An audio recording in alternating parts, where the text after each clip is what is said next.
I'm bored. Let's read a book. Oh! The waves remain moderate across the entire Gulf, giving Eidolon a near constant rocking, pitching motion the entire trip. The half-steamer maintained a west-northwest heading. I hadn't slept well, walking time and time again, but I had slept unlike Samuel, who had eventually shared Tamara's discomfort with the ship's motion and spent most of the night at the rail. Isolde slept like a dog. She even snored. Merton arrived back late, and his purses were far fuller than when he had left, proof that knowing the odds was profitable anywhere. He also rose first. Even his quiet movements were enough to keep me awake. I followed him up the ladder and onto the sun-splashed deck, where various members of the crew were already working, varnishing the other railing, disassembling another winch, ignoring the industrious types. I trailed Merton into the ship's mess. Rin, Dorothy, and Crystal were already there. I eased onto one of the black oak benches across from Merton. The table was empty, except for us. Samuel stood there swaying, but not in the rhythm to the pitching of the ship. I motioned to the table. He finally staggered to a spot at the end of our table, closest to the wall and away from anyone. Breakfast was dried fruit apples, bread currants, peaches, hard biscuits, and tea so strong I even winced. The tea was excellent for softening the biscuits. I ate slowly, not looking up. Clearly the crew had eaten earlier, much earlier. The mess room, under the bridge, took a space not much bigger than our two cabins together. The two tables were bolted to the floor, as were the backless benches. The grooves in the table would hold something, perhaps trays for dining in heavy weather. Samuel tried the biscuits and a touch of tea. After no more than half a biscuit, he got up and left, still greenish around his ears. Rin, Crystal, and Merton wolfed down everything in sight. Despite his late night, Merton looked fresh and rested, although his black hair was more unruly than ever. Merton was the first to leave, without even a grunt. Dorothy followed him out, a glint in her eye. Rin figured the hilt of her throwing knife, then followed the pair. Crystal smiled, shaking her head. Something funny? Not exactly, she answered. Except it wasn't an answer. She continued to sip from her mug, but took nothing else from either the polished wooden serving platters. That's not an answer. Man, she shook her head. Her hair was bound up, not in silver or gold cords, but in dark blue, as if she didn't want to call any attention to herself. Men, she repeated as she stood up, leaving the mug on the table. Her steps were quick and sure, not that the deck rolled or pitched much, and she was gone before I could figure out what I could have said to keep her. Just as I was finishing up a second biscuit and some dried peaches by myself and getting ready to leave, Isolde arrived with Tamara in tow. For an instant, like the palest of china fired my mother, precious and breakable, the redhead paused. And she burped. The burp destroyed the fragility. Excuse me, she slumped onto the bench where Merton had been sitting. Isolde poured the dark tea into the two brown, hard-glazed, earthenware mugs. Honey? She nodded, swaying slightly to the roll of the Eidolon.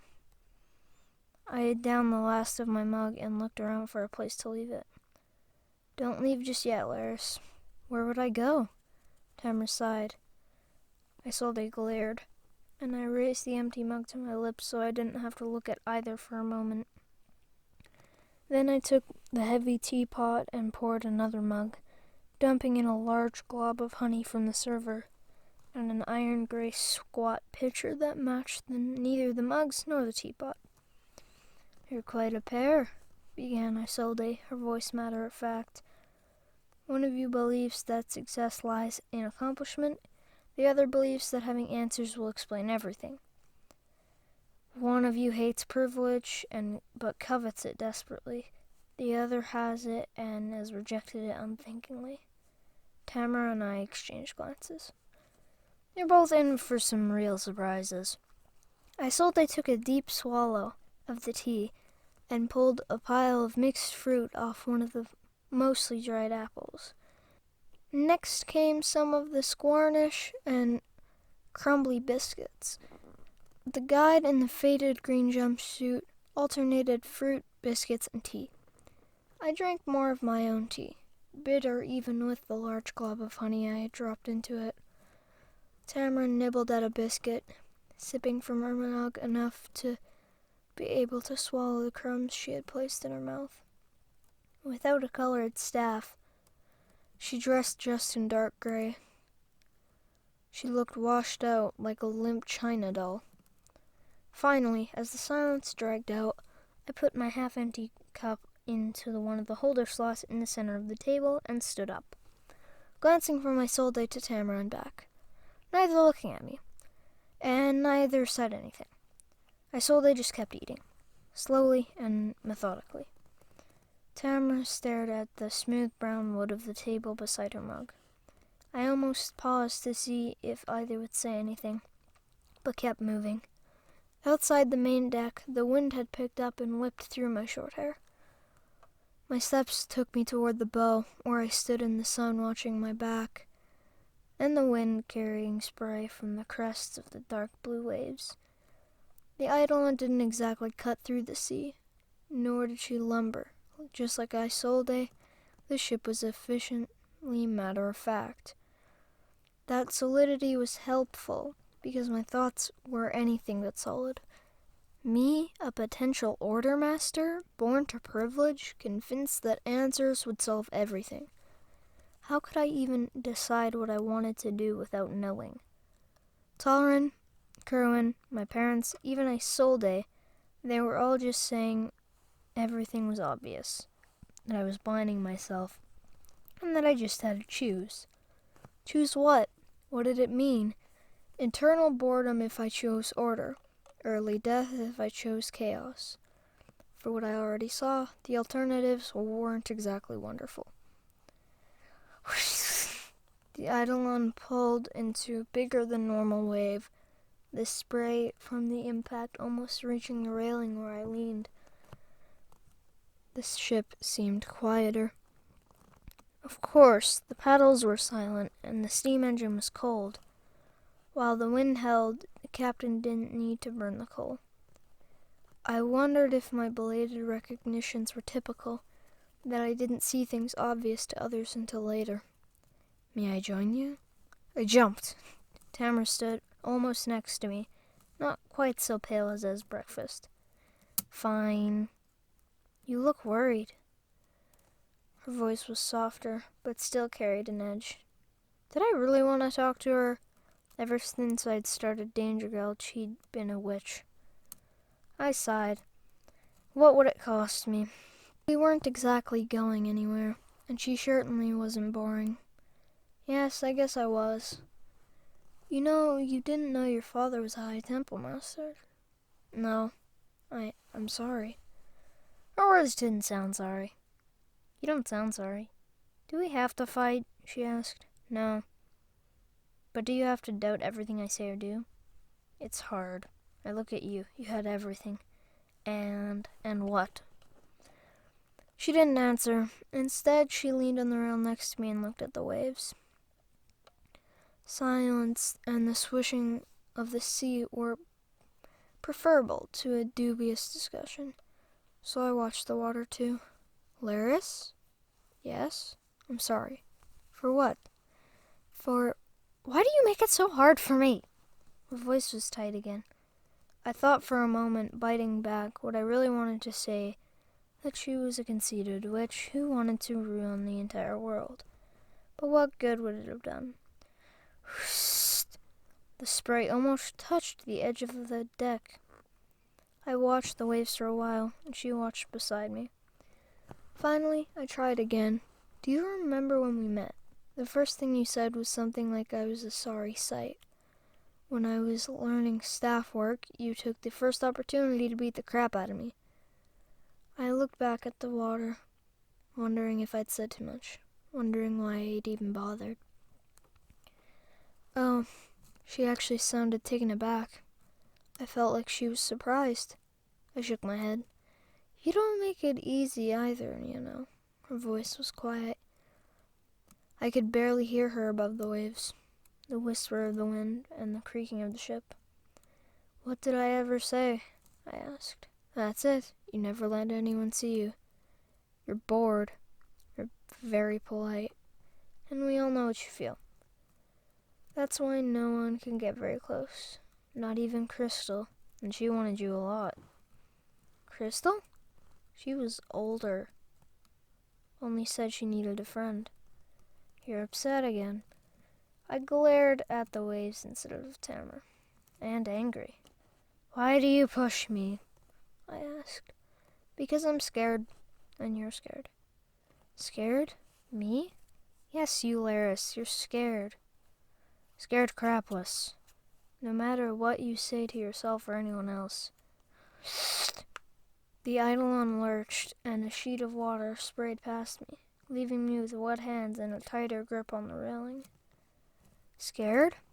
Maybe, but who wouldn't be? When I looked up again, a lot later, Tamara was gone. I wish she hadn't left somehow, but she was still a witch. The rest of the day held to the same pattern. The Eidolon plowed west-northwest.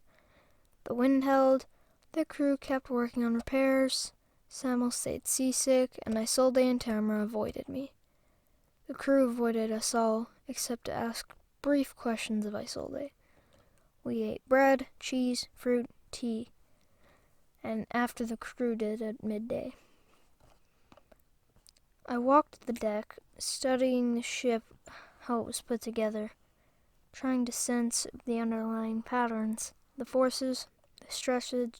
In a way, it was like Uncle Sardet's work, simple on the surface, very solid, and a lot more involved than I thought.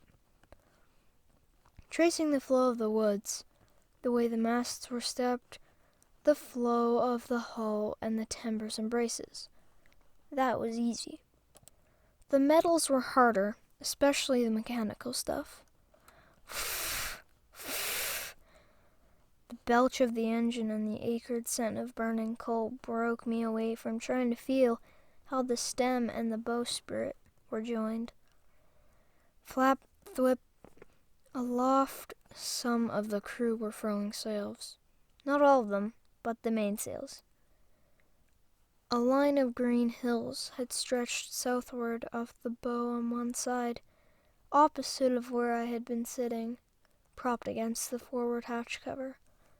When I scrambled up, I could also see a fainter line to the north, covered with a haze that seemed more like low-lying clouds. Freetown couldn't be that far away, not if we were at the edge of the Great North Bay. Splat, thwap, thwap, splat, thwap, thwap. The paddles began to bite into the calmer waters of the bay. The sun dimmed as the Eidolon moved under the high, hazy clouds and into the suddenly damper air. Behind the ship's bridge, the crewmen hoisted a large Nordland flag to the top of the aft mast. I wondered who the Kandarians didn't like, except that wasn't the way to look at it. Who didn't the Duke of Freetown like? That was the question. Are you ready to go? Isolde stood by my elbow. All I have to do is gather my pack and staff. Leave them there for now. It'll be a while, but we need to get ashore as soon as the Eidolon ties up. Safer for us or them? Isolde didn't answer, perhaps because she had left. The Eidolon, with the grizzled captain of the bridge, continued to make surprising speed, the engine substituting for the sails, which now hung nearly limp. Once we had neared the hills and entered the bay, the wind had died, as had the waves. Samuel appeared at the rail, followed by all of the danger guilders but Dorothy and Isolde. Merton wore a white bandage on his forearm, which showed only when he had reached to steady himself on the railing. The sun had disappeared totally behind the shapeless clouds by the time the ship rounded Cape Frontala. Freetown, at first glance, was not promising. Only a single spire graced the gray sky, and the harbor front was mostly of low wooden buildings. The pier were a heavy, weathered, and unpainted gray timbers, except where the brown line showed the replacement of an older plank by a newer one.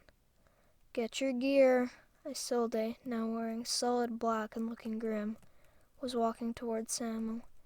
But I didn't need a personal reminder. At her belt was a sword, also a black hilt and a long knife.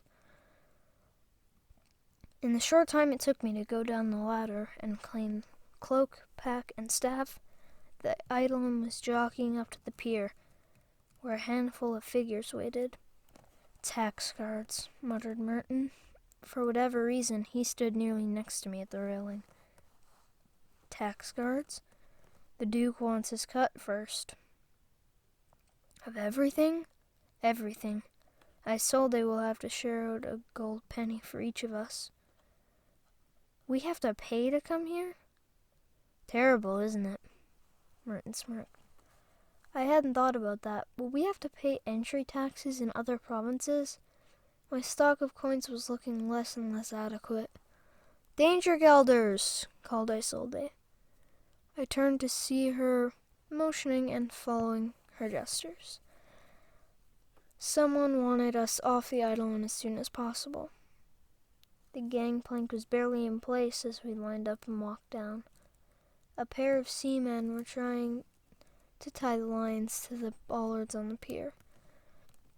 A round-faced official with a gold braid on both shoulders and a silver breastplate waited at the bottom of the plank. Behind him stood 10 soldiers, each wearing a sword but carrying a club ready to use. Their breastplates were cold iron. Behind them lurked a shadowy presence, a woman in white, with the same sense of disorder I had felt once before. In the blade, the traitor had tried to sell crystal. In the dampness, I wanted to shiver. But I tightened my grip on my staff. Strangely, it felt warmer now than on a sunlit day. "Danger gelders," rasped the round-faced man. He looked beyond Isolde, avoided looking at any of us. "7, nodded the woman in black. "That will be 7 golds. You have a receipt?"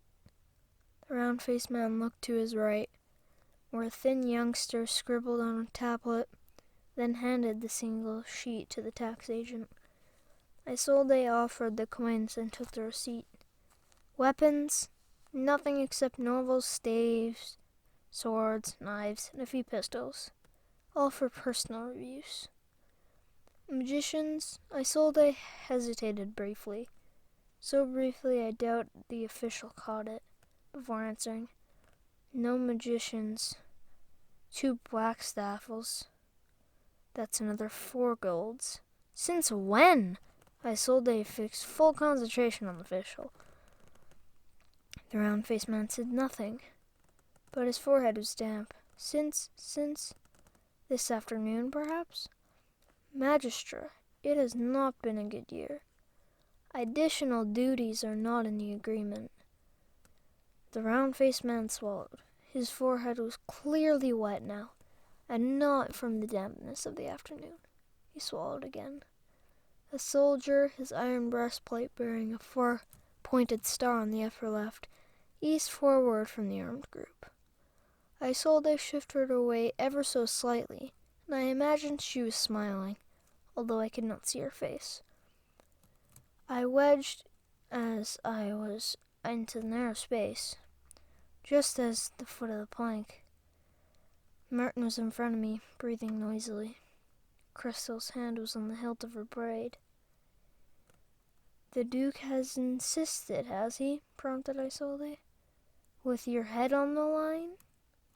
A few drops of rain splattered on my face, and the wind from the hills overlooking the city seemed even cooler. The weathered captain and the two officers stood above the blank, watching.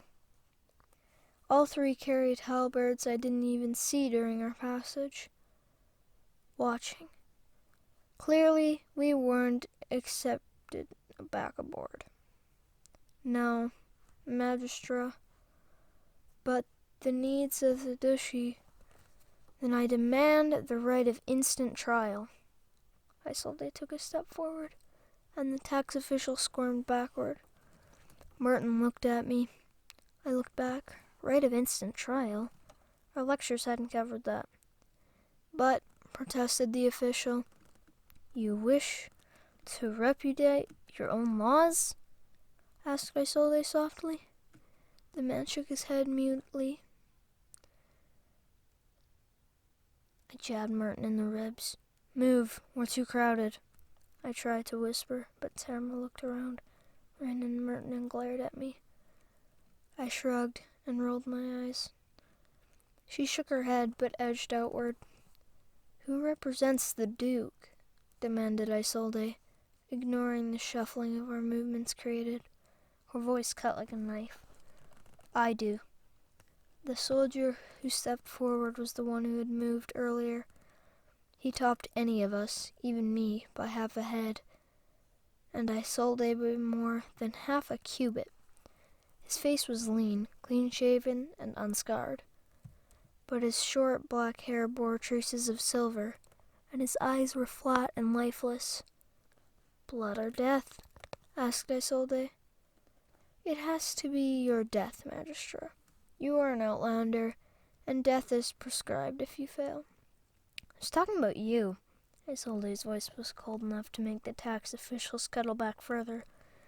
The soldier inclined his head.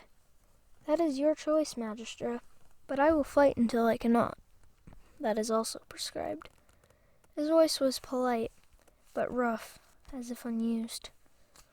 One of the soldiers unrolled a reddish cord that had presumably once been scarlet. A cord defined square about 10 cubits on a side appeared gray on the pier planks. The square was about 2/3 the width of the pier.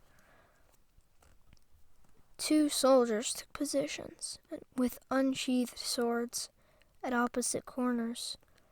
Your corners, Magistra? Isolde did not take her eyes off the Duke's champion. Crystal, Laris, take the other two corners. The tax collector's eyes widened as Crystal stepped forward. He paled, I thought, as she unsheathed her blade and took the corner furthest from the eidolon. That left me in the corner only cubits from where I had been standing.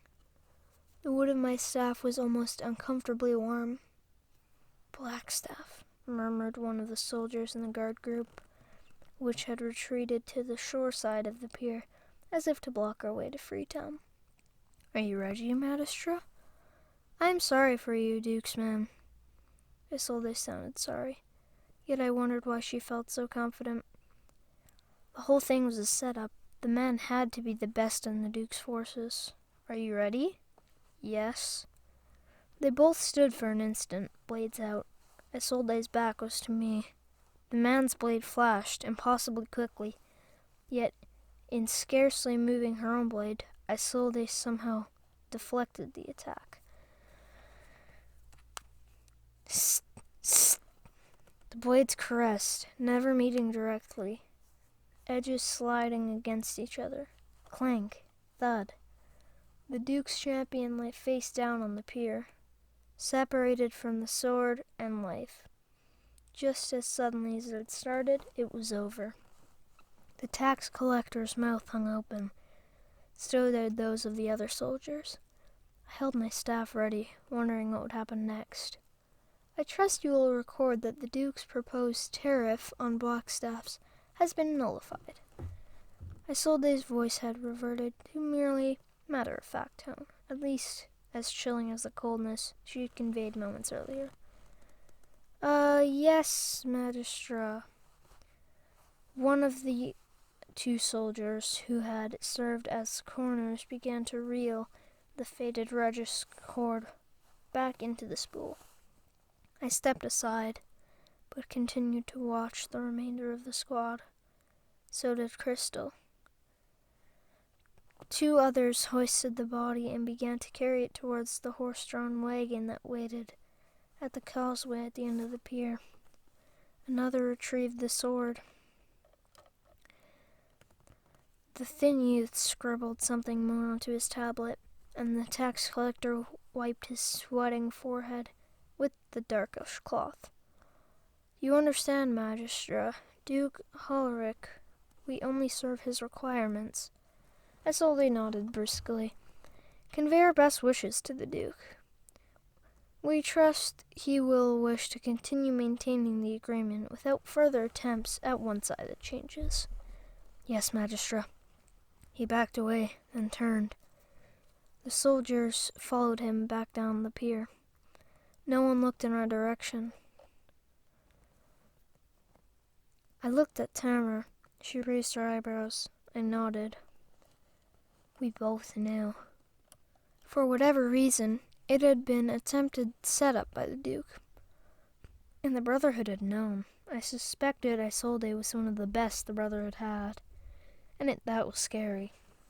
Giving away nearly a cubit and a half at arm's length. She had dispatched the Duke's best in instants. No wonder the soldiers wanted off the pier. I glanced back at the Eidolon. Only one guard remained by the railing, just a regular crewman. He grinned at me, then let his face turn impassive as the captain walked past him to the top of the gangplank. Isolde turned to face the man. Our appreciation, Magistra, our appreciation. Isolde nodded, and he nodded back, then turned back to his command. Let's go. Isolde looked unruffled, and was 5 paces gone toward the shore at the end of the pier before we started after her. By the time we reached the causeway, the tax collector, the wagon, and the troops were gone, carried into the mist that clung even more heavily around the wooden buildings of Freetown. Given all the bollards on all 3 long piers, Freetown seemed deserted. Only the Eidolon and a smaller fishing boat rested at the piers. And there were no traders, no cargoes obvious for unloading or loading. I caught up to Isolde. Her steps were still quick, and she didn't even look at me as we stepped off the pier and onto the stone pavement of the causeway.